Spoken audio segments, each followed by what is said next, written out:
Graça e paz, irmãos. Voltando aqui agora para o momento da palavra, quero convidar você a ler comigo o livro de Neemias, capítulo 6, do versículo 1 até o versículo 4. Bom, vou fazer a leitura aqui, os irmãos que quiserem acompanhar aí eu estou lendo da NVI. Quando Sanbalate, Tobias, Gesem, o árabe, e o restante de nossos inimigos souberam que eu havia reconstruído o muro, que não havia ficado nenhuma brecha, embora até então eu ainda não tivesse colocado as portas nos seus lugares, Sanbalate e Gesem mandaram as seguintes mensagens: Venha, vamos nos encontrar num dos povoados da planície de Ono. Eles, contudo, estavam tramando fazer-me mal. Por isso enviei-lhes mensageiros com esta resposta: Estou executando um grande projeto e não posso descer. Por que parar a obra para ir encontrar-me com vocês? Eles me mandaram 4 vezes a mesma mensagem. Todas as vezes lhes dei a mesma resposta. Amém.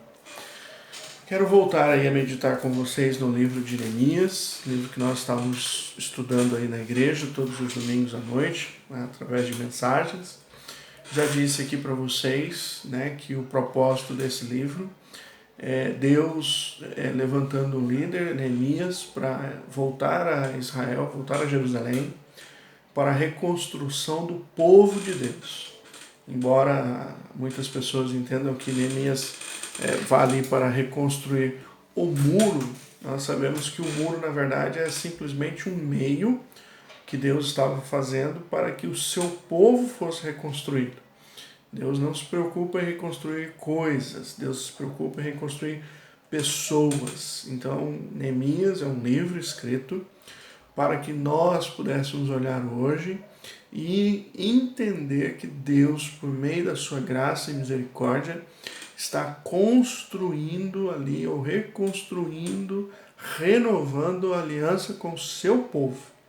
E nós estamos olhando para esse livro na mesma perspectiva de que Deus, a cada tempo, Ele quer restaurar o seu povo.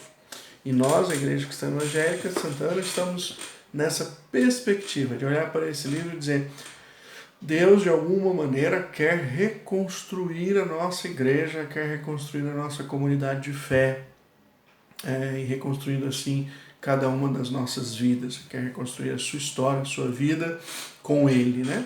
Então, o que eu quero ver nesse texto hoje, muito interessante, porque é um texto que já chega ao momento em que o muro vai ser totalmente construído, e agora você tem ainda a ênfase dos inimigos contra a reconstrução do muro.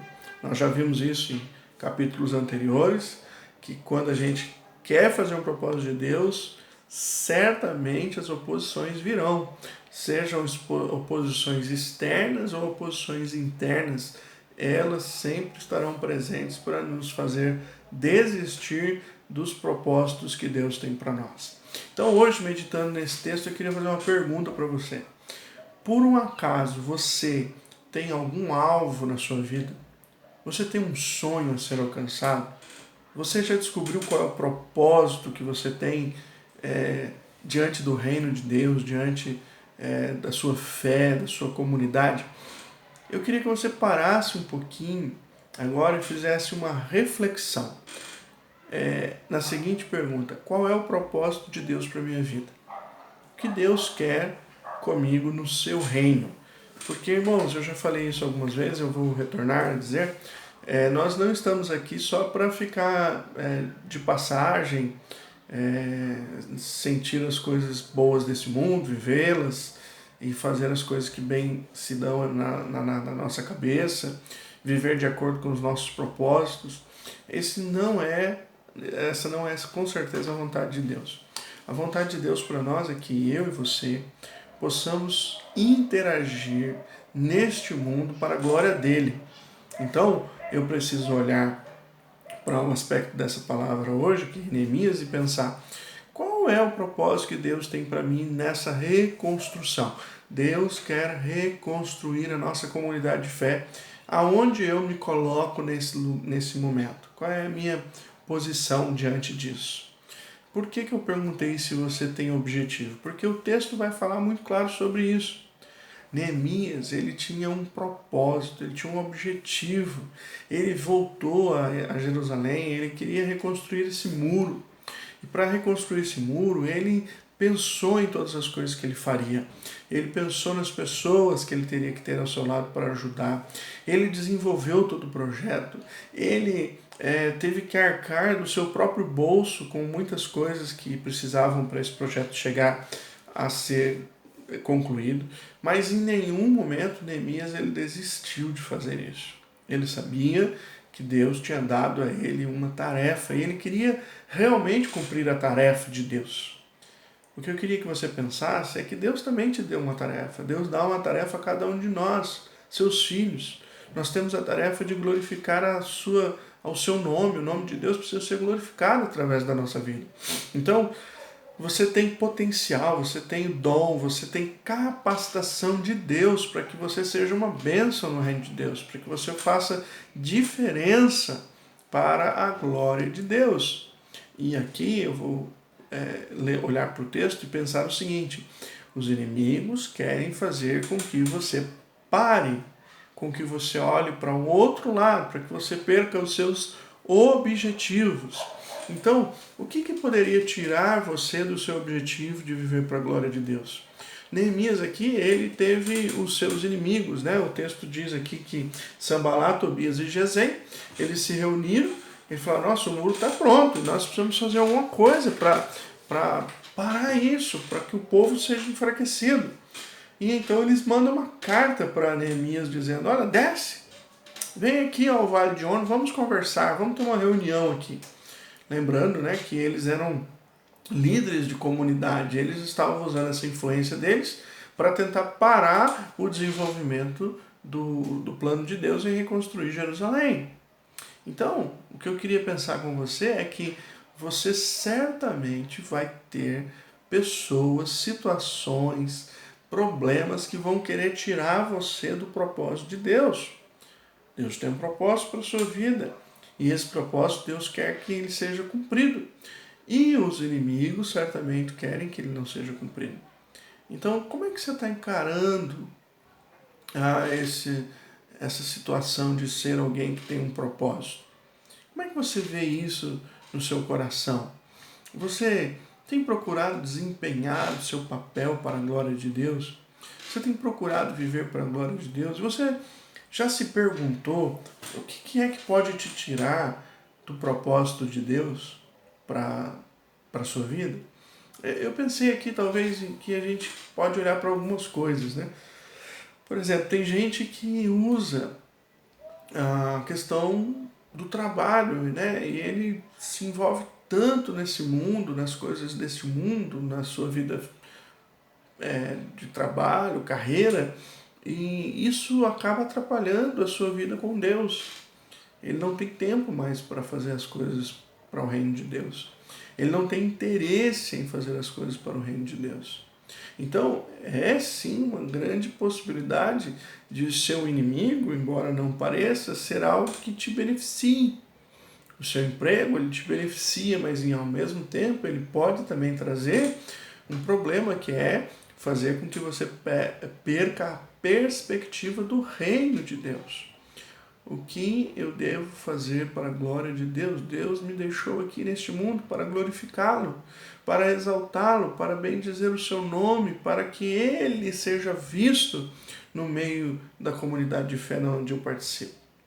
Então você faz parte do propósito de Deus para reconstruir a sua comunidade. Como é que você vive isso no seu dia a dia? O quanto isso realmente impacta o teu coração? Um propósito de viver a vida para a glória de Deus. Eu queria que você pensasse nessa noite. Neemias disse não à tentação. Ele disse: não vou aí, eu tenho uma obra para construir, por que eu vou parar o que eu estou fazendo para ir aí me encontrar com você sem nenhum tipo de benefício, se isso não está no meu propósito? Neemias não se desviou do propósito que ele tinha. Minha pergunta para você: você está se desviando dos propósitos que Deus tem para você? Você é jovem, Deus tem um propósito para você. Você é adulto, Deus tem um propósito. Você é idoso, Deus tem um propósito. Você que é criança, Deus tem um propósito. O propósito de Deus na nossa vida é que vivamos uma vida que o glorifique. Você tem feito isso? Ou as coisas estão se tirando você desse propósito maior de Deus, que é glorificar o nome dele e ser usado para que o seu povo seja restaurado? Então, os jovens hoje têm uma dificuldade, às vezes, de viver o propósito de Deus, porque querem viver os seus sonhos, viver na sua carnalidade, viver de acordo com os desejos, do coração. E aí, muitas vezes, eles vão se desviando dos propósitos de Deus. Eles esquecem o que Deus quer para eles. Eles se esquecem dos parâmetros da palavra de Deus, se esquecem da orientação de Jesus, das orientações de Cristo, se esquecem do exemplo que eles veem daqueles que amam a Deus. Simplesmente eles se distanciam porque eles foram seduzidos e alguém os fez se afastar do propósito que Deus tinha para eles. Eu espero que você não se afaste do propósito que Deus tem para você. Eu espero que você compreenda que o nosso Deus, Ele quer que você viva para a glória dEle. E Ele colocou você nessa cidade, na nossa igreja, porque Ele deseja que você faça parte desta grande reconstrução.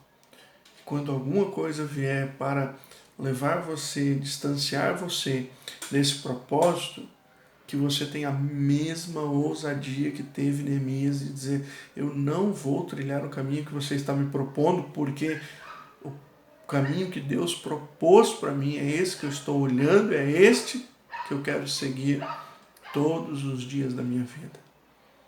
Tome cuidado, vigie nesse tempo de pandemia que nós estamos longe, vigie, não se deixe levar pelas coisas deste mundo, concentre-se nas coisas de Deus, coloque o seu coração na sua palavra, abra os teus ouvidos para ouvir a voz do Senhor, tenha tempo de comunhão com Ele, de adoração, leve esse tempo de nosso culto dominical a sério, que não seja só mesmo um momento de entretenimento, mas um momento em que nós podemos unir as nossas vozes em adoração ao Senhor e confiando nele, ouvindo a sua palavra. Deus quer reconstruir você para que você alcance os propósitos que Ele tem. Talvez seja uma boa coisa você hoje, ao terminar esse culto, escrever o propósito que você acha que Deus tem para a sua vida. Escreva. Quais são os seus sonhos espirituais? O que tanto você anseia em fazer para a glória de Deus? Escreva e comece a orar sobre isso e dizer: Deus, eu quero alcançar estes propósitos porque eles servirão para que o teu nome seja glorificado, eles servirão para que o teu povo seja restaurado. E é isso que eu quero fazer. Neemias não se deixou levar pelas vozes de fora. Ele manteve, sim, o seu propósito para com Deus.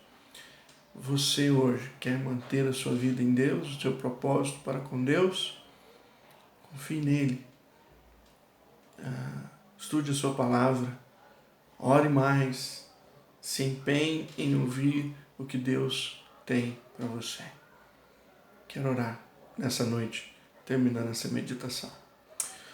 Senhor, obrigado porque Neemias é um exemplo de alguém que olhou para o propósito e não se desviou do propósito.